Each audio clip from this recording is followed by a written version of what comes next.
Alrighty, everybody, what is going on? Today we're back, and today it is time for Week 12, Thursday, Thanksgiving predictions. Yes, Thanksgiving is tomorrow, November 25th, 2021.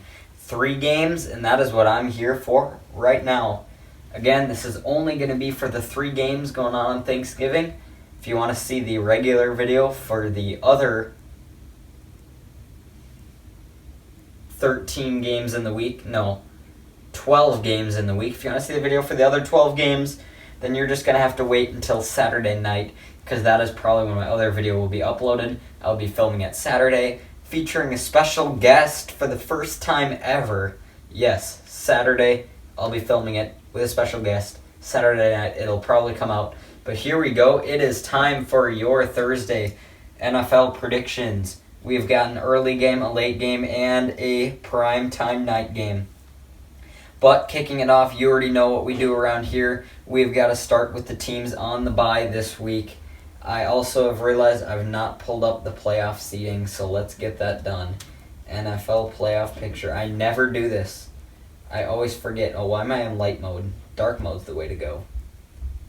Life lesson to every single one of you out there. Dark mode's the way to go. Alright, it is loading up right now. Here we go.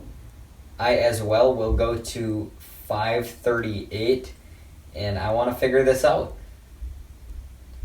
I'm going to use 538 for the NFL, see if I can get some different numbers and crunch, and then when I do Saturday's video, I can do the exact same thing, but you'll see. So here we go, everybody. I'm on 538, if you don't know what that is. I believe it is a mathematical, might be a betting website, but it's just for sure mathematical on different factors, on percentages of things. It's actually really cool. So, yeah. Here we go, everybody. Starting with the teams on the bye this week, we have 2 teams. The Arizona Cardinals and not San Francisco 49ers. Arizona Cardinals and the Kansas City Chiefs. The Kansas City Chiefs are 4th in the AFC with a record of 7-4. The Chiefs are coming off of a win over the Dallas Cowboys in Week 11. It was a good game.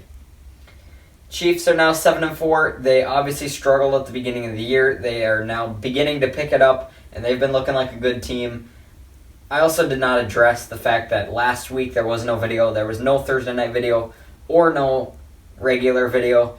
There was no video, so my last video was for Week 10. And I'm sorry for that, but I was really busy last week. Just simply didn't have time to film and edit a video. So I was just, every night last week I was busy. I had something going on. I was gone. So yeah, I just simply couldn't do it. So there was no video last week. And so I did not give an analysis on the teams last week because there was no video. So yeah, I just want to throw that out there.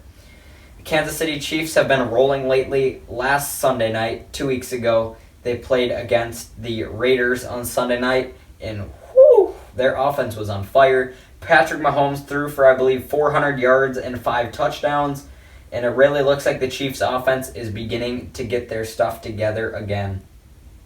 Right now, the Chiefs are 4th in the AFC, like I said. They currently have an 86% chance at making the playoffs and a 54% chance of winning the AFC West. So, yeah. Then we have got the other team in the playoff, or the other team on bye. Sorry, I don't know. My mind is not with me tonight or something. On the other team on bye, we have the Arizona Cardinals. They are number 1 in the NFC with a record of 9 wins and 2 losses.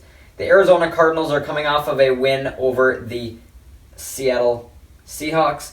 I did not mention my notes. The only notes I had for the Chiefs, corner Rashad Fenton left the game against Dallas, but he is believed to be okay. So they have not really, I have not specified, according to my sources, on what fine means, on whether that means will he be back for Week 13, for when the Chiefs face against the Broncos. So will he be back for that game? It's a Sunday night game. I don't know. So it really wasn't clear on what fine means. So I'm just throwing that out there. That is the only notes I have, is corner Rashad Fenton hurt during the game but is believed to be fine. As for the Cardinals, they're coming off of a win against the Seahawks, like I said.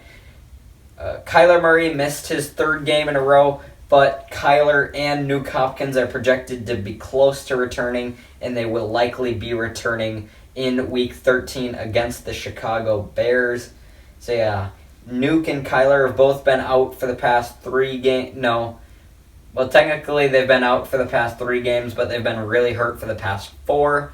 And so, yeah, obviously we hope the best for them, and we hope to see them return. Kyler Murray, on a side note, he is one of my quarterbacks in fantasy. So I had to start Ryan Tannehill this week, and that did not end well. I lost that league. Starting Ryan Tannehill, he got me like 3 points. And I'm not even kidding. He actually got like 3 points. The Arizona Cardinals have over a 99% chance to make the playoffs. They have a 91% chance at winning the NFC West and a 46% chance at a first-round bye in the playoffs, which means they'd be the number 1 seed in the NFC at the end of the year. The Cardinals have a 14% chance of winning the Super Bowl, which is the highest out of every single team in the National Football League. 14% chance that the Cardinals will be winning the Super Bowl, which is the highest percentage we have in the entire NFL. So, let's go to my Cardinals report. Oh, wait, I already did. It was about Nuke Hopkins, Kyler Murray. So, moving on, we have our Sunday games, everybody. Kicking us off, we have the Bears and the Lions. This game begins at 11:30 a.m. Central, which would be 12:30 p.m. Eastern Time. Game is on Fox, everybody. Ford Field, Detroit, Michigan. Here we go. Both teams are suffering from injuries, and both teams have not been, or they've been a letdown this year, which is great as a Vikings fan. The Chicago Bears are going to be without quarterback Justin Fields. He suffered a rib injury in Week 11's game. He left the game and is out for this week, but it is believed to be avoiding a major injury, which is awesome because we never wish injuries upon people. That is unfortunate, and we don't do that around here. So it is, obviously we hope to see him recover as fast as he possibly can. So yeah, it doesn't really say a timeline on it if he's going to be back after this game, if he's going to be back for week. Wait, they might have a bye next week. Hold on. No. Hold on. I'm going to look up Bears' schedule. Who do the Bears play next week? They play the Cardinals. We just talked about this. They play the Cardinals. So will he be returning against the Cardinals? I don't know. It's hard to tell at this point. That means Andy Dalton is set to make the start for this game. The Bears will be without defensive tackle Akeem Hicks. Doubtful in this game is Allen Robinson, the wide receiver, the number 1 receiver. Questionable, we have Marquise Goodwin, also receiver, as well as both starting safeties, Eddie Jackson and Tashawn Gibson. Out for the season is Khalil Mack. I know he was out 2 weeks ago, but because I didn't make a video last week, I didn't report it. So yes, that was a surprise to me, seeing that Khalil Mack is out for the year. Obviously, you know I'm a Viking fan, so the Vikings are in the NFC North, the Bears are in the NFC North, so we play them twice a year. I'm always keeping up tabs on the Bears, Lions, and Packers because that's our division. And so it came to a surprise. The Vikings have not played the Bears yet. They play them in weeks 15 and 18. So week 15 is a Thursday night game. Week 14 for the Vikings is a Thursday night game. Week 15 is a Monday night game, and then week 18 is a regular game. The 15 game is in Chicago, Monday night, like I just said, and the regular game is week 18 at home in Minneapolis. So, yeah. But, yeah, it came to a surprise to me, but the Bears could be without a lot of big pieces in this game. 2 weeks ago, the Lions tied. Yeah, they finally didn't lose a game, but they also didn't win the game. They tied with the Pittsburgh Steelers, so they are now 0-9-1. And after that game, they lost last week. I don't remember who they lost to, but they lost, and that's really all that matters. As for the Detroit Lions, they are 16th in the NFC with a record of 0-9-1. They are currently 2.5 games behind the Seahawks. Whew. So they're 0-9-1, like I just talked about. Mathematically, playoffs, I know they don't really matter here. But the Lions are out, I believe. If I'm reading this right, the Lions are out. So far, I believe they're the only team in the NFL to beat. Oh. Nope, they're still in. I accidentally clicked. I clicked some button from earlier. So, yeah, I clicked a button. Didn't mean to. The Lions are technically still in. They have less than a 0.1% chance of making the playoffs. So they're kind of out though. Next week, the Vikings play the Lions in Detroit. So, as a Vikings fan, we would want probably the Lions to win this in this situation. We would want the Lions to win. But obviously, we don't want the Lions to gain major momentum as these two teams play in Detroit Week 13. Again, like I just talked about, the Bears could be without some big pieces in this game. Jared Goff is listed as questionable. He is set to be a game-time decision. The Lions will be without Trey Flowers and Halapoulivaati Vaitai, and questionable in this game is Michael Brockers. Those are some key injuries, but there are even more key injuries on the Bears side. The Lions have actually been fighting hard this year, even though it does not show up in the win column. They almost beat the Vikings in Week 5, but the Vikings, Greg Joseph came clutch, and the Vikings won on a game-winning field goal. For this game, I do feel like the Lions, with all the injuries that the Bears have, the Lions feel like the better team. Let's be honest, the Bears have kind of been awful this year. People had high expectations. People actually thought the Bears were going to be better than the Vikings, and that is cap right there, because none of that happened. The Bears are sulking in 3-7, I believe. Let's make sure on that before They're 14th in the NFC at 3-7. The Bears are 3-7 on the third of the division, and the Vikings are sitting second in the division at 5-5. So 2 games ahead. As for the 538, I did not look at that, so I will do it for the Bears. The Chicago Bears currently have a 1% chance of making the playoffs. That's really all that needs to be said about that. A win over the Lions puts them at 2%, so still not really, but just saying. So yeah, I'm going to go with the Lions for this game. With all the injuries the Bears have, they've been really unpredictable. The Bears have been a major letdown this year, and the Lions have actually been a fighting team, even though it does not show up in the win category. I do feel like the Lions should be able to pull this game out. Thanksgiving at home, I'm going to go with the Detroit Lions to take the win on this game. Interesting matchup actually right here. We have the Raiders and we have the Raiders. I said it weird. Sometimes I can't pronounce my R's very good. I used to have a lot more problem with that when I was younger, but whatever. Sometimes my R's are not the best. We have the Raiders going up against the Cowboys in this game, everybody.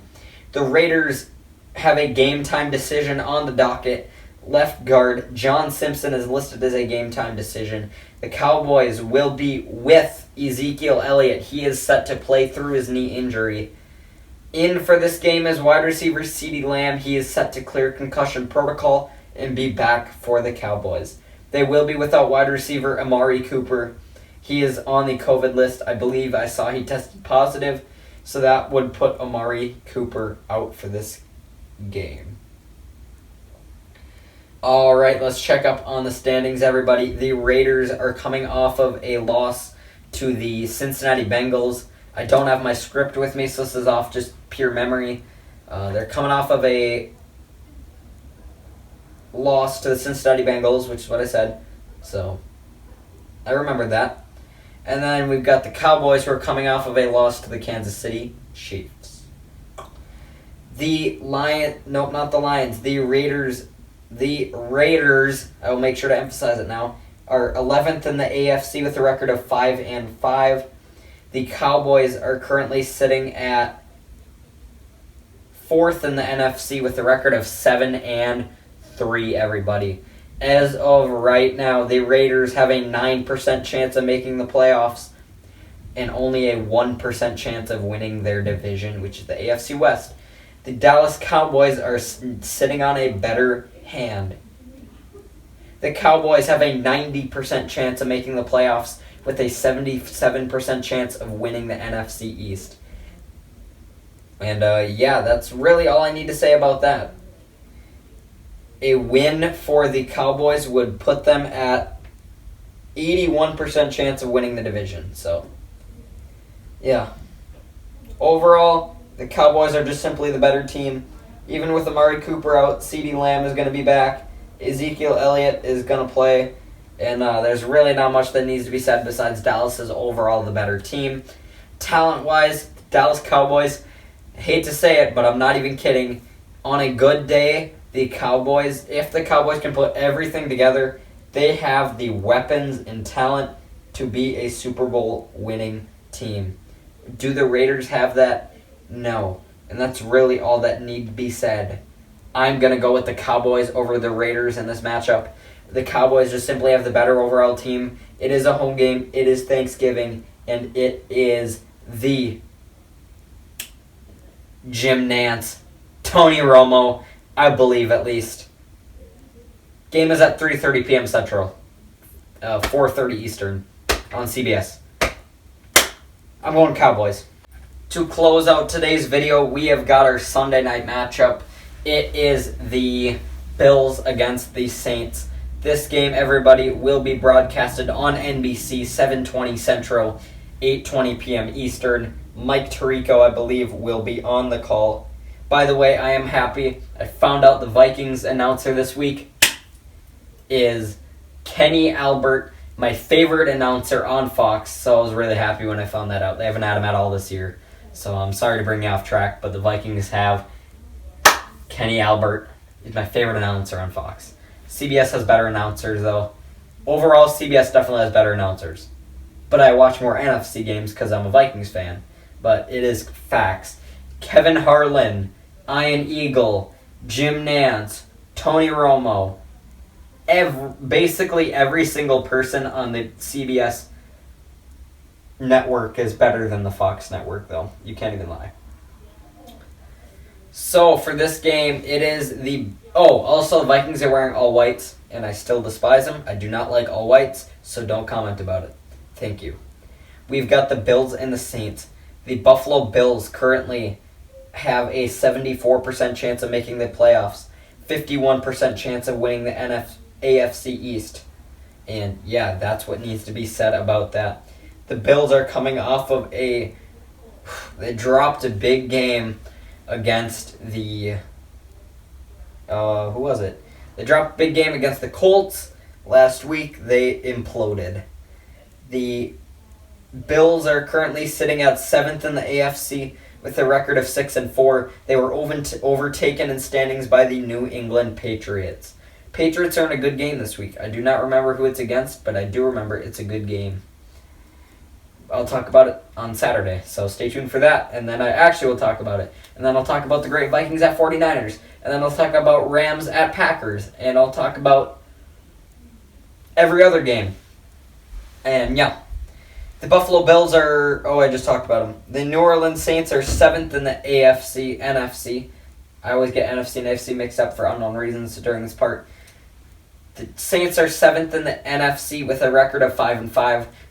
They were the number 6 seed, but the Vikings flipped standings with them because the Vikings beat the Packers and the Saints lost to the Eagles this week. I believe it was the Eagles at least. The Saints are currently sitting with a 33% chance of making the playoffs. Ooh, that is not good. If they beat the Bills, that jumps them all the way up to 48%. A loss to the Bills puts them down to 21%. Ooh, this is a pivotal game, everybody. Let's read my report. The Bills will be with linebacker Tremaine Edmonds. He is in for this game. Wide receiver Cole Beasley as well is in for this game. Right tackle Spencer Brown and defensive tackle, I'm probably going to say his name wrong, so don't judge me, Star Lotulelei. I hope I got that right. So Brown and Star were they were placed on the COVID list this week, so they will be out for this game. And yeah, that's all I got to report on that. For the New Orleans Saints, they will be with quarterback Trevor Siemian, with quarterback Taysom Hill in this game, but they will be without AK-41. Running back Alvin Kamara is out again for this game. Right tackle Ryan Ramczyk out for this game. Defensive end Marcus Davenport is out. Questionable left tackle Teron Armstead and running back Mark Ingram.